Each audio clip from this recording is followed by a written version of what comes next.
Ésaïe 61 ce matin.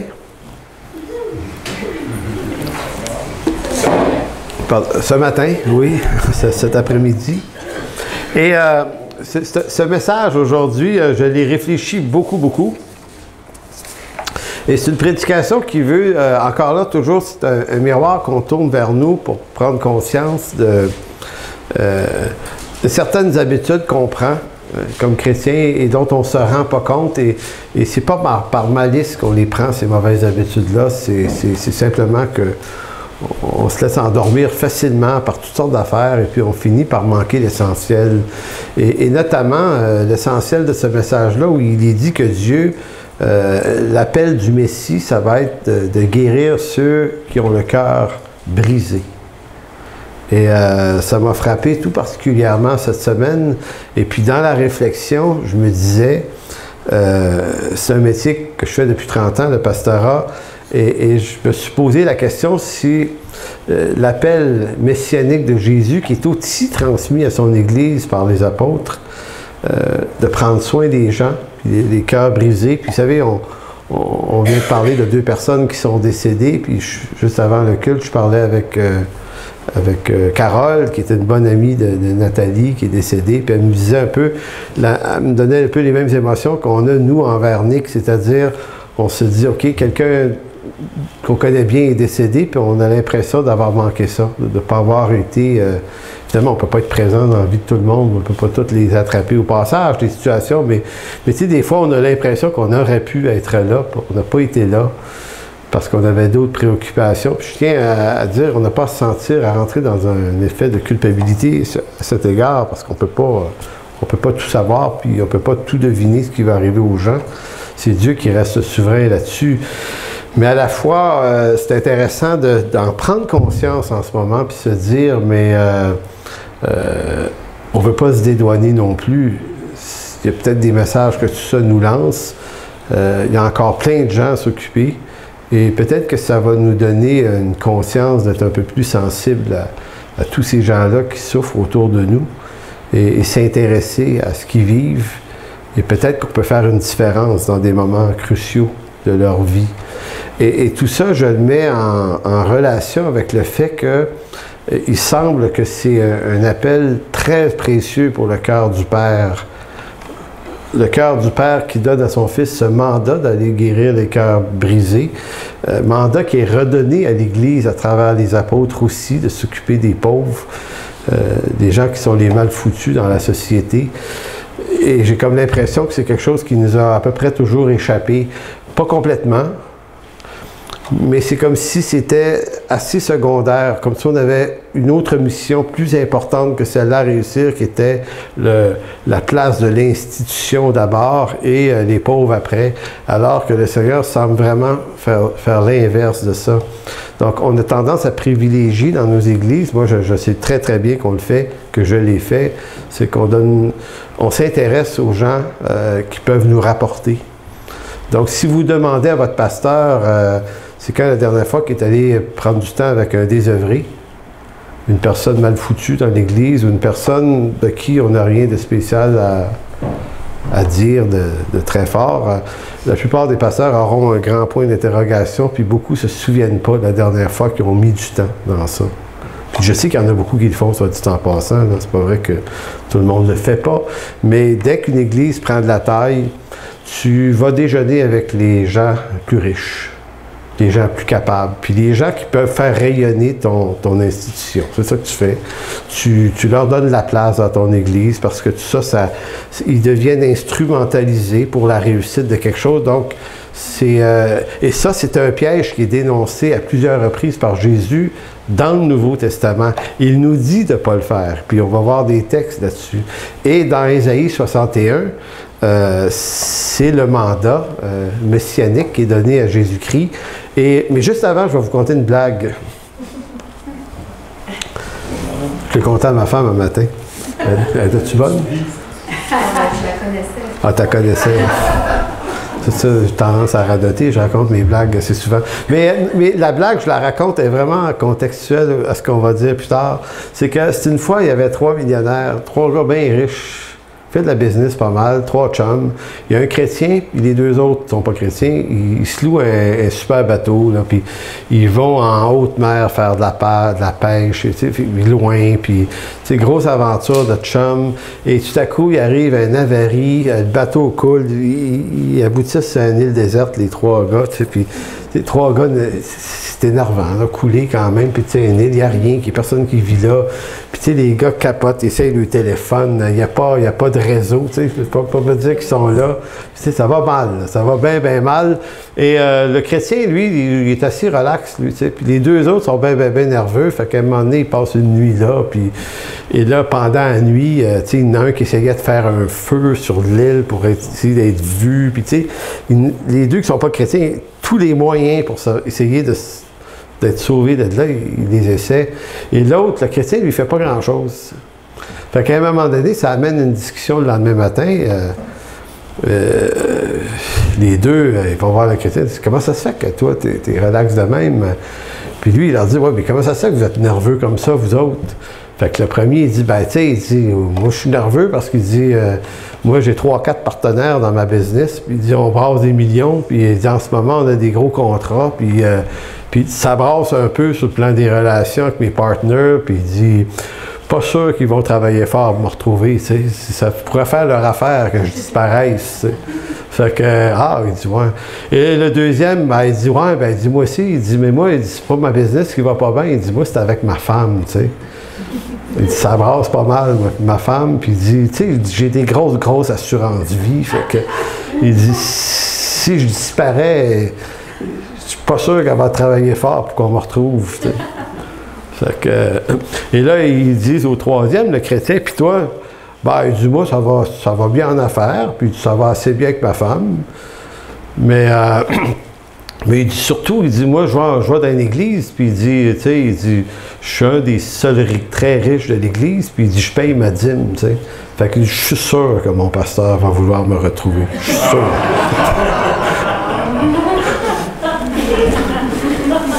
Alors, c'est une joke, puis c'est presque pas une joke. Parce que ça se voit, ça s'observe de quelle façon le regard sur les gens qui ont beaucoup de moyens n'est pas le même que le regard qu'on va poser sur des gens qui n'en ont pas de moyens. Et c'est stupéfiant comment ce piège-là est dénoncé dans l'Écriture. Et pourtant, on a les 2 pieds dedans quand même. Donc, l'œuvre de Dieu, elle veut nous faire, mais vraiment échapper à ça. Donc, le problème, c'est pas d'être riche ou pauvre. C'est pas un problème d'être riche non plus. Mais vraiment pas. C'est une bénédiction, en fait.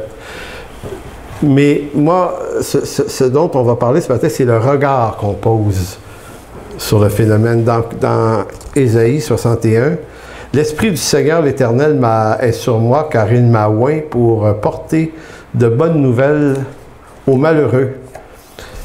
Il m'a envoyé pour guérir ceux qui ont le cœur brisé, pour proclamer aux captifs la liberté et aux prisonniers la délivrance. » Pour publier une année de grâce de l'Éternel et un jour de vengeance de notre Dieu, pour consoler les affligés, pour accorder aux affligés de Sion, pour leur donner un diadème au lieu de la cendre, une huile de joie au lieu du deuil, un vêtement de louange au lieu d'un esprit abattu, afin qu'on les appelle des térébintes de la justice, une plantation de l'Éternel pour servir à sa gloire. Ils rebâtiront sur d'anciennes ruines, ils relèveront d'antiques décombres, ils renouvelleront les villes, des villes ravagées, dévastées depuis longtemps. Donc, versets 1 à 4, Ésaïe 61. Tournez maintenant dans Luc, chapitre 4. Ce texte-là, Ésaïe 61, s'adresse, on comprend par la suite qu'il s'adressait, il parlait de Jésus le Messie. Et c'est Jésus lui-même qui va l'affirmer dans Luc chapitre 4. Donc, retenons juste que quand on interprète des textes de l'Ancien Testament, il faut toujours faire très attention. pour pas leur faire dire ce qu'ils ne sont pas en train de dire. Donc, dans le cas de celui-ci, on comprend très bien à travers la lecture que fait Jésus de ce texte, de ce que ce texte voulait exactement dire et de qui il parlait. Donc, qui est celui que l'Éternel a oint pour annoncer une bonne nouvelle aux malheureux? Donc, ici, au verset 16, le 4, en parlant de Jésus, il se rendit à Nazareth où il avait été élevé. Et selon sa coutume, il entra dans la synagogue le jour du sabbat, il se leva pour faire la lecture, et on lui remit le livre du prophète Ésaïe. L'ayant déroulé, il trouva l'endroit où il est écrit, donc Ésaïe 61, « L'Esprit du Seigneur est sur moi parce qu'il m'a oint pour annoncer une bonne nouvelle aux pauvres. » il m'a envoyé pour guérir ceux qui ont le cœur brisé, pour proclamer aux captifs la délivrance et aux aveugles le recouvrement de la vue, pour renvoyer libres les opprimés, pour publier une année de grâce du Seigneur. Ensuite, il roula le livre, le remit à son serviteur et s'assit. Tous ceux qui se trouvaient dans la synagogue avaient les regards fixés sur lui. Alors il commença à leur dire: aujourd'hui, cette parole de l'Écriture que vous venez d'entendre est accomplie. Donc, vous voyez la corrélation entre les deux textes. Jésus affirme que ce texte d'Ésaïe 61 parlait de lui. Et si on continuait à lire le chapitre, on se rendrait compte de deux réactions. La foule en question ici. La première réaction, c'est la stupéfaction, qui semble être positive. Ils sont en train d'écouter Jésus dire cette chose, et c'est quand même pas rien d'être assis dans une synagogue de 2000 ans, puis que quelqu'un se présente un bon samedi matin pour dire « Je vais vous lire un texte », et le texte prophétisait sur moi. C'est un peu prétentieux sur le coup, sauf qu'ils se dirent aussi à eux-mêmes que lorsque Jésus parlait, il parlait différemment des scribes et des pharisiens, il parlait comme ayant autorité. Donc, on voyait que les gens étaient quand même impressionnés par ce qui était en train, ce que Jésus faisait et disait. Il traînait également une réputation, là, Jésus. Il avait guéri des gens, il a fait du bien partout, c'était connu, là. Donc, c'est pas n'importe qui qu'on recevait à la synagogue. Cependant, c'était son village natal, Nazareth, et il va dire un peu plus loin, nul n'est prophète en son pays. Donc, la première réaction, c'est la stupéfaction. La seconde, c'est la colère. Après l'avoir entendu encore continuer à parler, ils ont voulu s'emparer de lui et le tuer. C'est intéressant, non? Hein? Je veux dire, c'est curieux de vouloir tuer quelqu'un qui est en train de te dire tous les bienfaits que l'Éternel se propose de faire.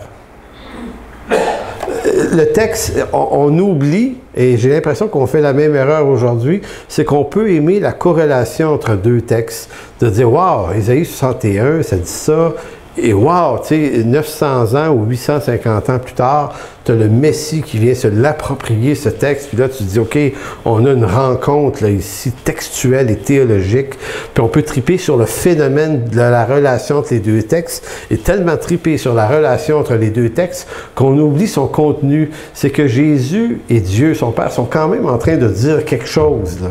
Sont en train de parler des gens qui ont le cœur brisé, des malheureux, des pauvres, des captifs et des aveugles. Et c'est encore une fois, quelquefois, l'espèce de chose qu'on oublie. On oublie que le texte le dit, et donc on oublie d'en faire une juste application. Ces deux textes ont également répondent à des figures de style. Là, c'est la partie théologique du message. J'espère qu'il faut faire ça quand on est pasteur, des fois, pour intéresser les gens qui font de la théologie. Mais non, quand même, c'est vraiment sérieux. Dans ces textes-là, il y a deux figures de style. Et ça, c'est intéressant en interprétation. On approche souvent les Écritures en se demandant, doit-on l'interpréter de façon littérale ou selon une figure de style qu'on appellerait de façon figurée, imagée. Donc, qu'est-ce qui est la bonne interprétation pour un texte comme celui-là? Or, celui-là implique les deux figures de style. C'est à la fois littéral. Littéral dans le sens que Jésus a littéralement fait du bien guéri des gens qui avaient le cœur. Il a vraiment fait ça. Là. On le voit dans les évangiles, à travers, en chemin, toutes les rencontres avec les gens qu'il a fait. Il a fait ça. Il a redonné la vue, littéralement, des aveugles. Il a nourri des foules. Il s'est occupé des gens qui étaient abandonnés de tous. La préférée, souvent, la femme du puits de Jacob, dans Jean 4, et l'aveugle dans Jean 5, à la piscine de Bethesda. Et vous avez un aveugle également, l'aveugle-né, dans Jean chapitre 9. Et la prostituée également qui avait versé un vase d'albâtre. Donc, on voit Jésus, de façon littérale, s'occuper des malheureux de son temps. Mais au sens figuré aussi. C'est que les expressions utilisées tant dans Ésaïe 61 que dans Luc chapitre 4 montrent que la portée de l'intention est plus grande que juste le littéralisme des actions miraculeuses. C'est ouvrir les yeux des aveugles, c'est aussi toute la question du salut, rendre le salut visible. Si on a vu notre besoin d'être sauvé, c'est parce que le Seigneur nous a rendu la vue sur notre condition de pécheur. Donc, de la même façon, on peut comprendre qu'il se peut qu'on ne soit pas littéralement guéri physiquement de tous les problèmes physiques, les maladies qu'on peut avoir, mais ça implique néanmoins qu'à travers notre salut, dans la portée eschatologique, un jour, on va goûter pleinement, mais pleinement et complètement une guérison totale de notre condition physique et mentale et autres. Et qu'en attendant, c'est aussi de l'œuvre du salut dont il est question dans ce texte. Dans le psaume 34, tournez pas là, à moins que vous soyez très rapide. Dans l'Ancien Testament, tout comme dans le Nouveau Testament, il y a comme une insistance continuelle et perpétuelle sur la question ou le regard que Dieu pose sur la souffrance humaine. Psaume 34, verset 18, va dire, par exemple, « Quand les justes crient, l'Éternel entend. Il les délivre de toute leur détresse. » Verset 19, « L'Éternel est près de ceux qui ont le cœur brisé. Il les sauve et il sauve ceux qui sont dans l'abattement. »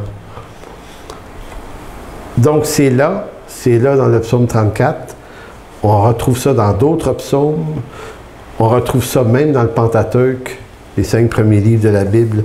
Donc cette intention de Dieu de s'occuper des malheureux est toujours dans la compréhension que si on est dans l'abattement, si on est malheureux, si on a échoué, c'est aussi à cause du péché qui est une agression contre la loi de Dieu. Donc, en d'autres mots, Dieu pourrait dire, vous êtes là par votre faute, donc je ne me sens pas responsable de vous aider et de vous secourir, mais voyons la compassion et la bonté de Dieu qui fait que malgré, peu importe de la faute de qui, de quoi dont il s'agit, l'Éternel entend le cri des malheureux et il guérit ceux qui ont le cœur brisé. Donc, comprenons d'abord cette idée, c'est le caractère de Dieu.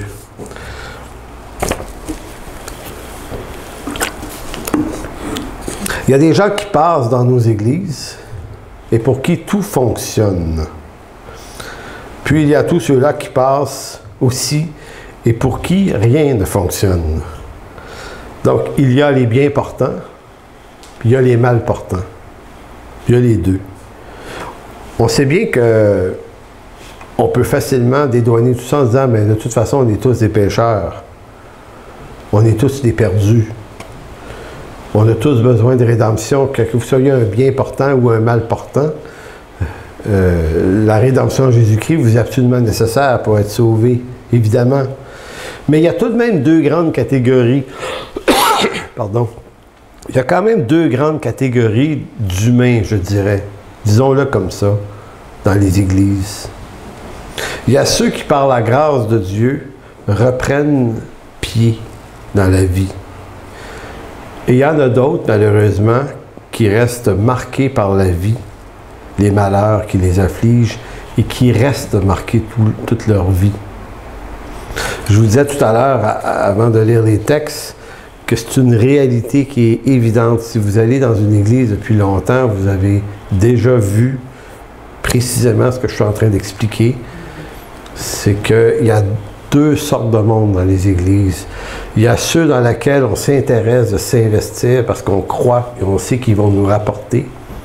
Puis c'est correct, en même temps, il faut chercher les disciples, il faut chercher ceux que Dieu appelle, ceux qui sont capables. On ne peut pas négliger ça, c'est une nécessité. Mais bien souvent, ça, on le fait tellement davantage qu'on finit par le faire au détriment de tous ceux-là qu'on sent qu'ils n'y arrivent pas. Puis évidemment, on se dit, comme moi je me suis déjà dit ça, ben, si tu es sauvé par Jésus-Christ, tu es supposé de rapidement devenir un bien portant. Vous êtes-vous déjà dit ça? Tu dis, ben oui, tu as le Saint-Esprit, tu es sauvé, c'est quoi le problème? Pourquoi tu restes dans ta misère? Relève-toi, commande, marche, ah ouais, let's go, prends des bonnes décisions. Tu sais, des raisonnements comme des séries de bonnes décisions vont mener à des séries de bons résultats. Puis c'est comme, pas faux, là, c'est pas faux. Mais on s'explique mal et on excuse mal ceux qui n'y arrivent pas. Et on a comme l'impression que c'est une nécessité, il y en a dans l'Église, c'est un mal nécessaire, ils sont là, donc dans l'Église, il y a les bien portants, puis il y a des mal foutus. Puis les mal foutus, ben les bien portants sont vraiment fins et généreux de les tolérer. C'est un peu ça, hein? Il y avait une histoire d'un pasteur américain là, qui a fondé il s'appelait Smith, lui, il fondait un gros mouvement aux États-Unis, il y a des églises au Canada. C'est quoi le nom de ces églises-là? Il y en a une au centre-ville. Chuck Smith, oui. C'est quoi le nom de cette organisation-là déjà? Calvary Chapel, oui. Lui, on raconte une fois que ça fait longtemps de ça. Le Seigneur avait montré qu'il fallait qu'il s'occupe des pauvres. Mais le problème, c'est que l'église avait des beaux coussins. C'est comme ici, là. C'est l'église coussinée, des beaux tapis, c'était propre là-dedans. Et puis là, mais lui, il était sous conviction. Là, il y avait des tout croches, du monde sale dans le quartier. Puis il s'en occupait pas bien. Fait qu'à un moment donné, lui, il expose le problème aux diacres, aux anciens de son église. Il dit, faudrait quand même leur faire de la place. Et là, ça discutait, puis tout le monde, les bons chrétiens sont tous d'accord avec ça. Tu peux pas dire, ben non, on veut pas. Si on lit la Bible, ça se dit pas qu'on veut pas. Mais tu as beau dire que tu veux, mais tu veux-tu concrètement? Tu peux vouloir, comment dire, pas académiquement. Hein? Idéologiquement, académiquement, tu dis, ben oui, c'est évident, mais tu as envie de leur construire une salle sur le côté. C'est avec des systèmes de fans d'aération, ça sonne pas bon. Et finalement, ils en ont accueilli, puis effectivement, ça faisait pas propre dans l'Église. Là, je vous raconte l'histoire grossièrement, là, je m'en souviens vaguement. Et là, ça a rediscuté aux anciens, ouais, c'est correct, mais tu sais, quand même, là, tu sais, ouais, ça pourrait faire partir des gens, tu sais, il y a des riches dans l'île qui ne vont pas aimer ça. Tu sais, d'être assis à côté de quelqu'un qui ne sent pas bon. Et c'était un réel problème.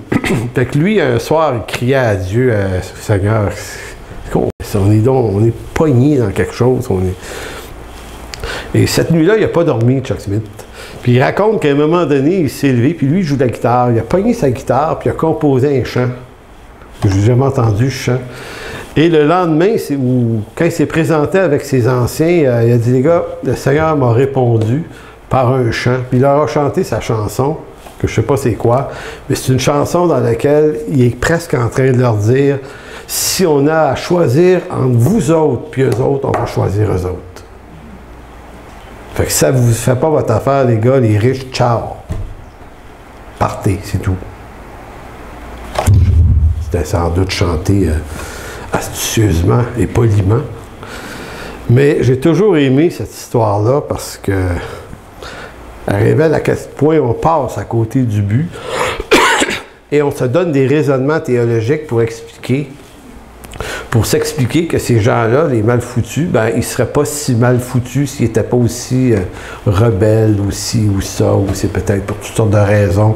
Donc, on leur impute un tas d'interprétations sur la malveillance qu'ils ont et qui expliquent pourquoi Ils sont là. Et probablement que c'est vrai que ces gens-là ont toutes sortes de problèmes, d'attitudes. C'est sans doute tout vrai, ça.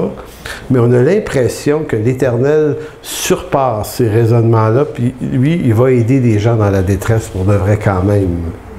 Puis on a à penser encore à la femme adultère, puis à la femme au puits de Jacob, à tous ces gens-là, puis de plein d'autres, dont on aurait pu faire une liste de reproches sur leurs conditions éthiques et morales, puis dire, si tu es dans ce trouble-là, c'est bien de ta faute pareil, puis la personne n'aurait pas le choix de dire, ben je le sais que c'est de ma faute, mais c'est ça pareil, ma vie.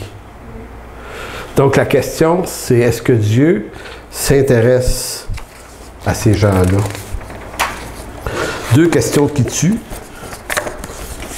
Tout le monde en parle, il y en a juste une, mais moi j'en ai deux. La première, se peut-il que nous, chrétiens du 3e millénaire, sommes naturellement plus enclins à mieux accueillir les bien portants que les mal portants de la vie? Se peut-il, d'après vous? Oui. Moi, je pense que oui. Évidemment. Et là, je ne suis pas en train de dire qu'on ne crée pas des choses pour les mal portants, mais c'est en périphérie. Je disais tout à l'heure au début, posons-nous la question comme ouvrier dans l'œuvre, comme pasteur ou ancien, peu importe ce qu'on est, c'est quand la dernière fois où on a cru que c'était une bonne idée d'aller passer 2-3 heures avec quelqu'un qui est juste dans la misère et de l'aider dans sa misère, ça ne va rien apporter de plus à l'Église.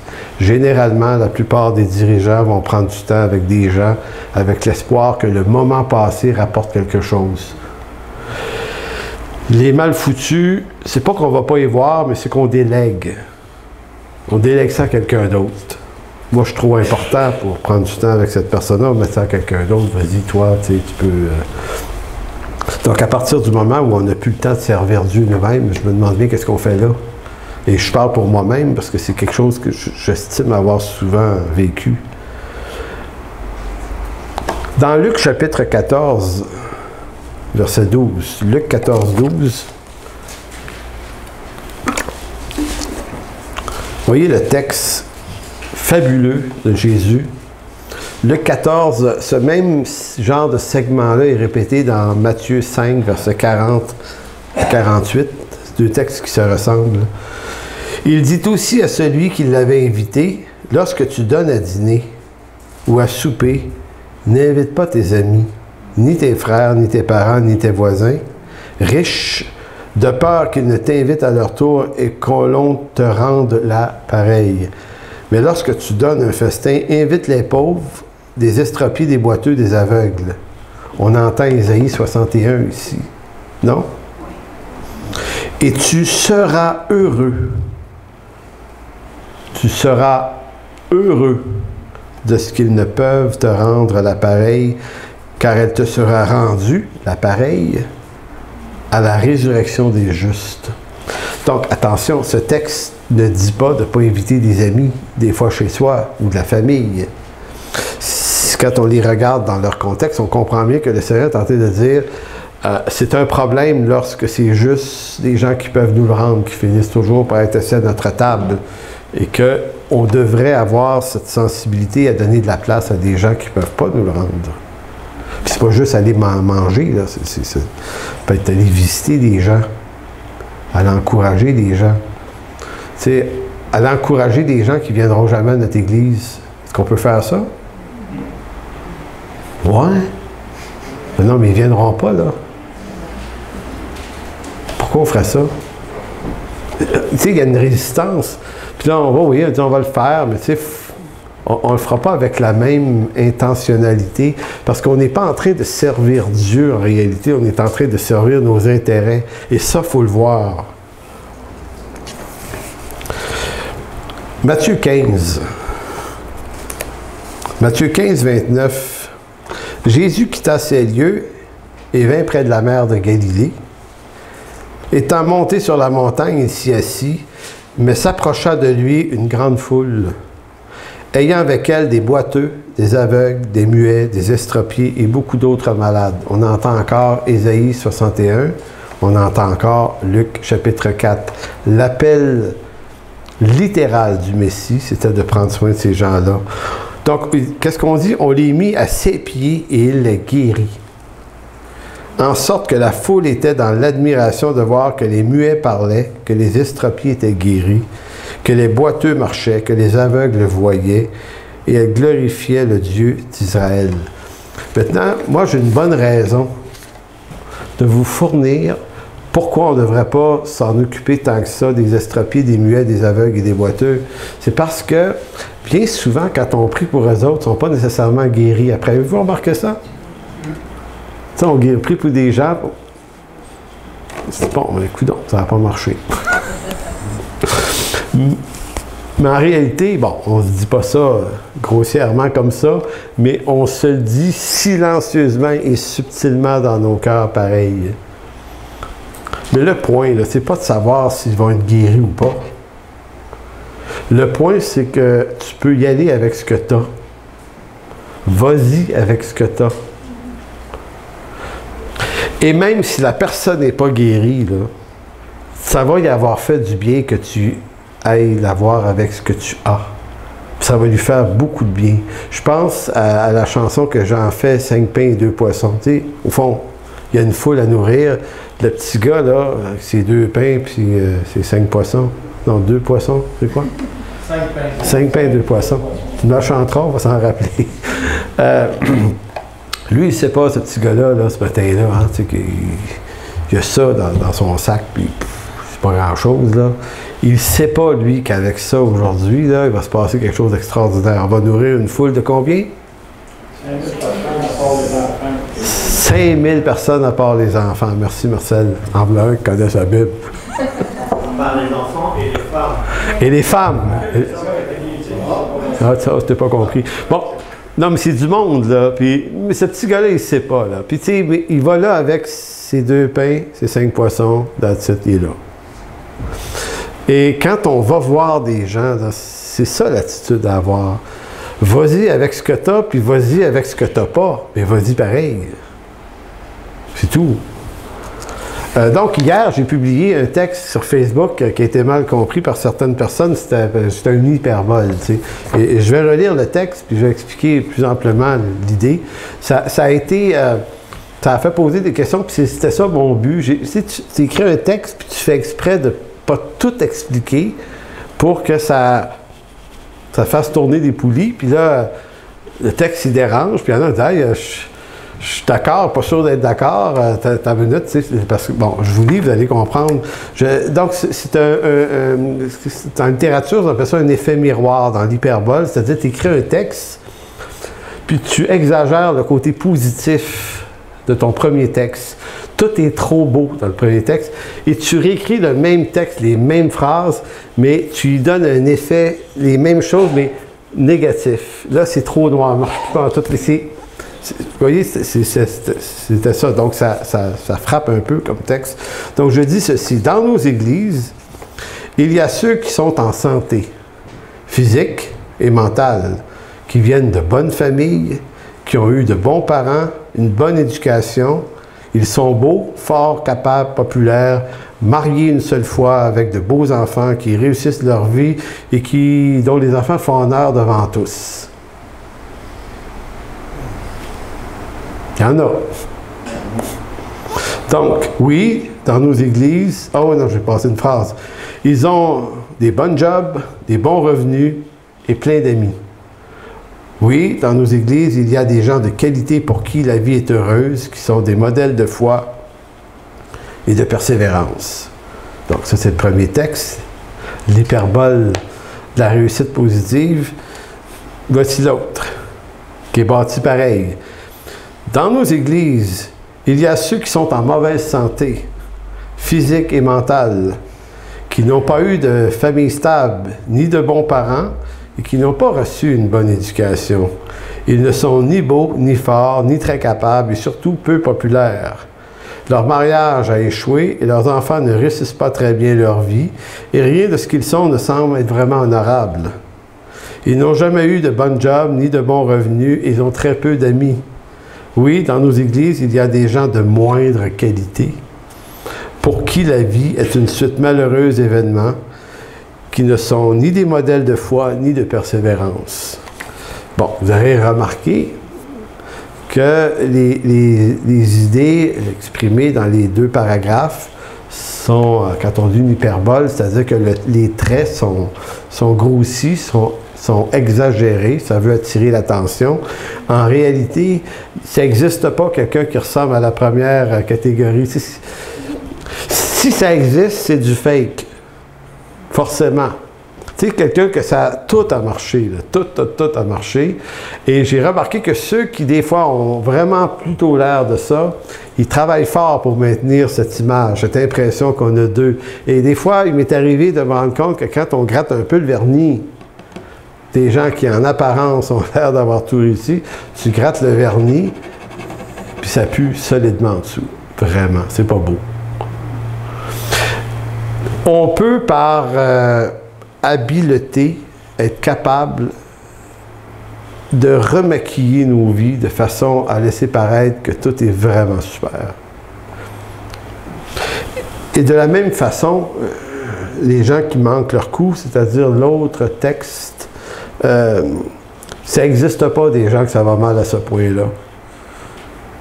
Tu sais, tu peux avoir scrappé ta vie, mais c'est plus que tu sois beau et fort quand même. C'est plus que tu aies une coupe d'affaires qui marche. Donc, j'ai voulu mettre en contraste de la façon la plus contrastée possible. Mais ce que je voulais surtout montrer, c'est que ce genre de texte-là, ce genre d'idées-là, plein de préjugés grossiers, ça reste que c'est une image de l'Église de notre temps quand même, parce qu'en réalité, il y a quand même un usage de tous les biens portants qui sont hyper populaires, utilisés, appréciés, qu'on utilise, qu'on place dans des ministères. Donc, on s'intéresse plus à le rendement qu'ils vont nous donner. On s'intéresse peu, par exemple, aujourd'hui, à se demander qui Dieu appelle vraiment, puis de ne pas être en train de faire un jugement sur l'apparence des gens. Vous remarquerez que plusieurs des personnages bibliques, certains étaient des hommes riches, des nobles, Abraham en était un notamment, puis il y en a plein d'autres, mais il y en a beaucoup qui s'étaient des laissés pour compte, et ça a fait des grands héros de la foi. David est un de ceux-là. Lorsque le prophète se présente à sa maison, la maison de son père à Ésaïe, pour oindre le prochain roi d'Israël, son père lui présente ses frères qui sont beaucoup plus physiquement des hommes de stature qui pourraient convenir à l'emploi d'être un futur roi de l'Éternel. Et David est laissé pour compte dans les champs. Son père n'a jamais pensé que ça pouvait être lui. Et pourtant, c'était lui, le gardien de moutons, méprisé de ses frères. Et donc, vous avez ça.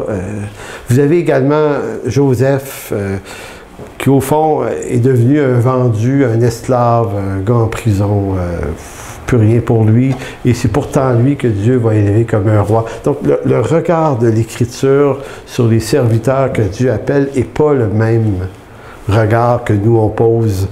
Et si l'Éternel guérit ceux qui ont le cœur brisé, puis s'il s'intéresse à des malheureux, s'il s'intéresse à des pauvres, c'est pas juste pour leur faire du bien, c'est peut-être qu'il veut les élever et les utiliser, puis il veut peut-être en faire des grandes personnes.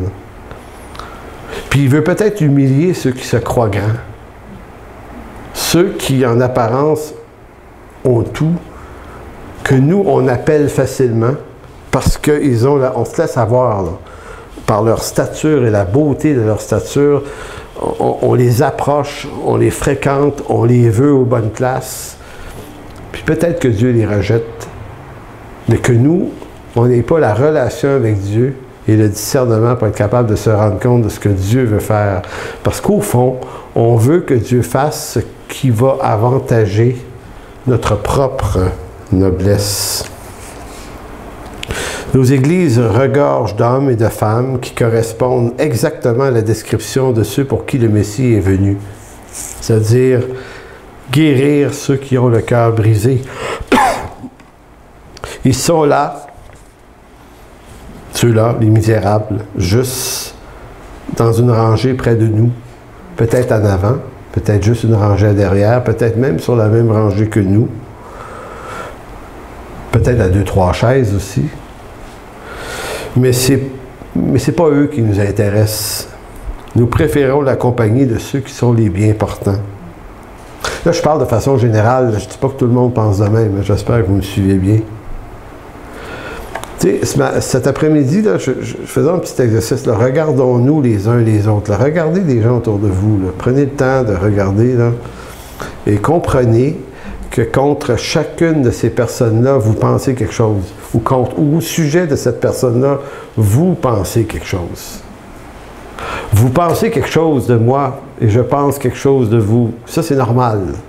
C'est pas spirituellement éclairant, c'est comme ça. On ne peut pas penser quelque chose des gens qui nous entourent. Ils sont trop là.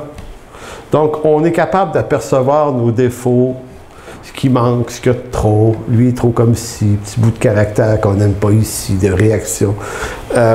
Donc, si vous avez observé ça les uns sur les autres, ben vous avez vu juste. Et vous n'avez pas tout vu, c'est pire que ça. On est pire que ce que vous voyez.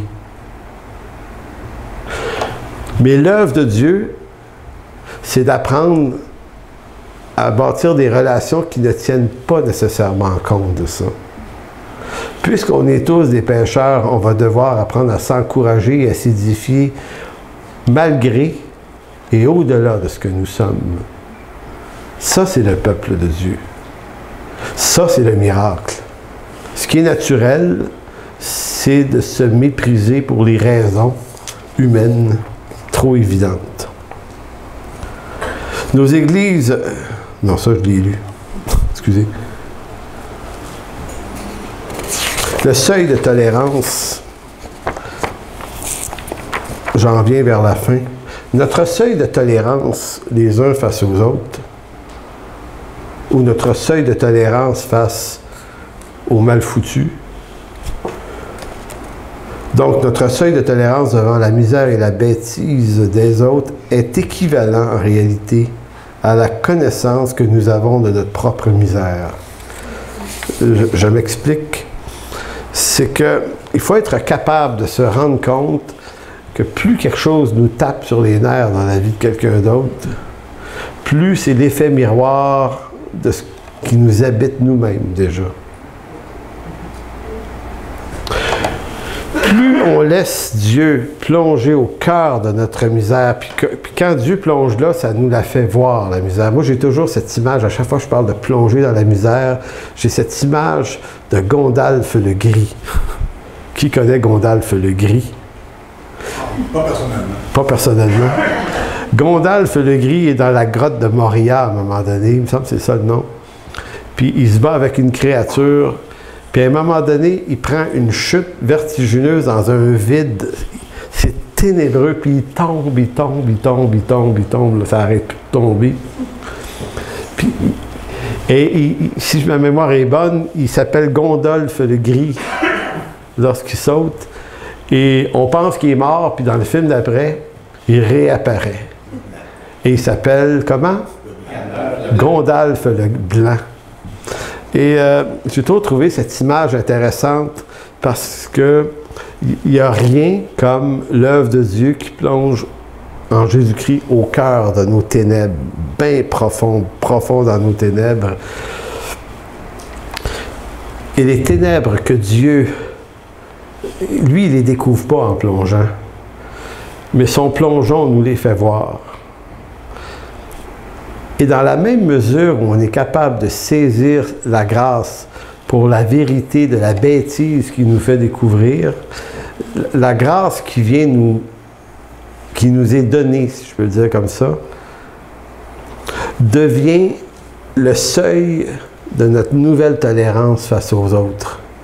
C'est-à-dire que ce que tu as vu de toi-même, ça ne t'affectera pas de le voir chez les autres maintenant. Vous comprenez l'idée? C'est comme cette femme à qui a été beaucoup pardonné. Jésus a dit à Simon, parce qu'il lui a été beaucoup pardonné, elle va pardonner beaucoup aussi aux autres. Donc celui qui en sait trop peu sur sa propre déchéance montre par cette ignorance sa piètre compréhension de la grâce de Dieu. Donc, plus on juge les autres, et ça n'a rien à voir avec notre compréhension académique de la grâce et de la justification, on peut se l'expliquer en grec pas en hébreu, mais ce n'est pas notre compréhension académique qui prouve notre réelle révélation. C'est que plus une personne a laissé Dieu, par sa grâce, plonger au cœur de sa folie, bien d'abord, plus elle en est probablement délivrée, mais certainement, plus elle en est éclairée, plus la grâce de Dieu devient cette richesse qui me relève. Et quand je vois la même chose chez les autres, ça me dérange pas mal moins. Donc, on arrête de juger les autres quand on a vu toute la culpabilité qu'on porte. Au fond, connaître Dieu n'est pas d'abord une connaissance de sa gloire, mais une connaissance de son pardon. C'est d'abord une connaissance de son pardon à notre endroit. Or, seul celui ou celle qui se sait pardonner de beaucoup peut pardonner beaucoup. Notre seuil de tolérance qui permet d'être en relation avec les autres révèle tout à la fois la révélation que nous possédons de notre propre pardon. C'est toujours correspondant. Je peux plonger aussi profond dans la misère de mes frères que dans la même mesure où j'ai laissé Christ plonger dans ma propre misère. Donc, la grâce pour les autres est précisément celle de la grâce de Dieu compris qu'on a reçue pour nous. Luc 18, j'ai 2 textes à lire en conclusion. On ne peut pas passer à côté de l'histoire de Luc 18, du pharisien et du publicain dans le temple, qui exprime trop bien cette image. Toujours Jésus qui parle, il dit encore cette parabole en vue de certaines personnes se persuadant qu'elles étaient justes et ne faisant aucun cas des autres. Donc montrant ainsi que plus on se croit juste et plus on méprise les gens. 2 hommes donc montèrent au temple pour prier. L'un était pharisien, l'autre publicain. Le pharisien debout priait ainsi en lui-même: Ô Dieu, je te rends grâce que je ne suis pas comme le reste des hommes, qui sont ravisseurs, injustes, adultères, ou même comme ce publicain. Je jeûne 2 fois la semaine, je donne la dîme de tous mes revenus. Le publicain, se tenant à distance, n'osait pas même lever les yeux au ciel, mais il se frappait la poitrine. Ô Dieu, en disant: Ô Dieu, sois apaisé envers moi qui suis un pécheur. Je vous le dis, celui-ci descendit dans sa maison justifié plutôt que l'autre, car quiconque s'élève sera abaissé, et celui qui s'abaisse sera élevé. On entend encore ici l'écho d'Ésaïe 61 et de Luc chapitre 4. On sent une tendance du cœur de Dieu pour les gens qui l'ont difficile. Vraiment. Mais vraiment. Et il y avait tout ce texte de Matthieu également, où Matthieu invite sa gang après sa conversion. Et là, vous avez les pharisiens qui disent aux apôtres: mais comment ça se fait que votre maître est avec des gens de mauvaise vie? Il y en a plein de textes. C'est tellement riche, ce sujet-là. Et dernier texte, c'est un conseil de Paul pour le corps de Christ dans Romains, chapitre 12, verset 20.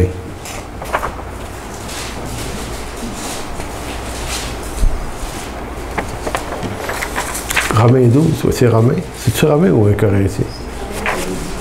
Oui, j'ai dit Romain, mais maintenant donc, il y a plusieurs membres dans un seul corps. C'est-tu bien Romain? Un Corinthien 12, hein?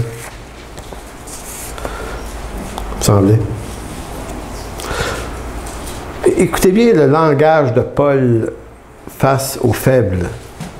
Encore là, on lit ça, on connaît académiquement la chose, mais est-ce qu'on a les yeux ouverts dans nos églises, ici ou ailleurs, là, sur la réalité de ce que Paul est en train de dire? Verset 20, maintenant donc, il y a plusieurs membres et un seul corps. L'œil ne peut pas dire à la main: je n'ai pas besoin de toi, ni la tête dire aux pieds: je n'ai pas besoin de vous. Mais bien plutôt, les membres du corps qui paraissent être les plus faibles sont nécessaires.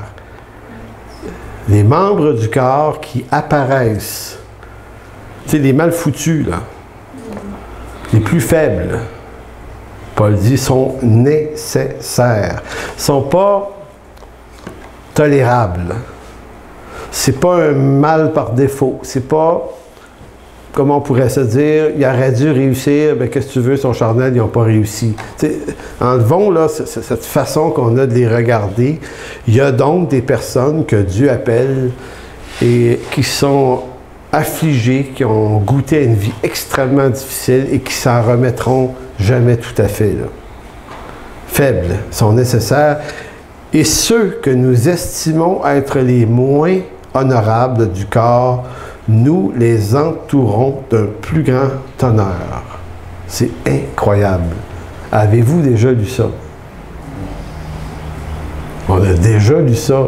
Mais on s'est-tu déjà soucié de faire quelque chose avec ça? Pense que non. Ben, peut-être un peu, mais bon, par bonté personnelle, on dit, ben oui, on est des bons chrétiens, on va faire un petit peu des belles affaires pour les...